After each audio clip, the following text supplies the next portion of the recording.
Hi hello అందరికీ అందరూ ఎలా ఉన్నారు? Welcome back to my another mini vlog of my delivery series part 2 అండి. ఫైనల్గా నా డెలివరీ అయితే అయిపోయింది. ఎప్పుడు అని అనుకుంటున్నారా?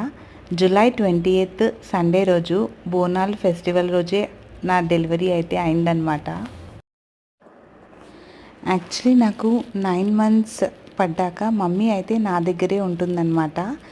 ఇంకా ఫెస్టివల్ ఉంది అని చెప్పి మమ్మీ సాటర్డే ఈవినింగ్ అయితే ఇంటికి వెళ్ళారు.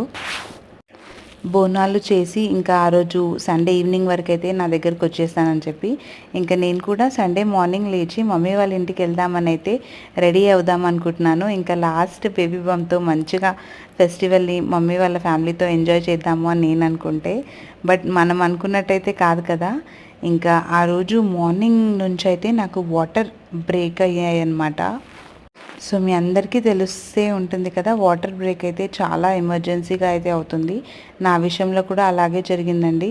ఇంకా నేను ఎప్పుడు చూయించుకునే గైనకాలజిస్ట్ దగ్గర 6 months చూయించుకున్నాను. తర్వాత కొన్ని రీజన్స్ వల్ల అయితే నేను వేరే హాస్పిటల్కి చూయించుకుంటున్నాను అనమాట. ఇంకా ఆ రోజు సండే అవ్వడం వల్ల మేము తొందరగా అక్కడికైతే వెళ్ళిపోయాము. ఇంకా వాళ్ళైతే ఎమర్జెన్సీ కేస్ అవ్వడం వల్ల నాకైతే నెలోఫర్ హాస్పిటల్ ఉమెన్ అండ్ చిల్డ్రన్, మీ అందరికీ ఐడియా ఉంటుంటుంది, అక్కడికైతే షిఫ్ట్ చేశారు నన్ను. ఇంకా ఏమీ ఆప్షన్ లేదండి.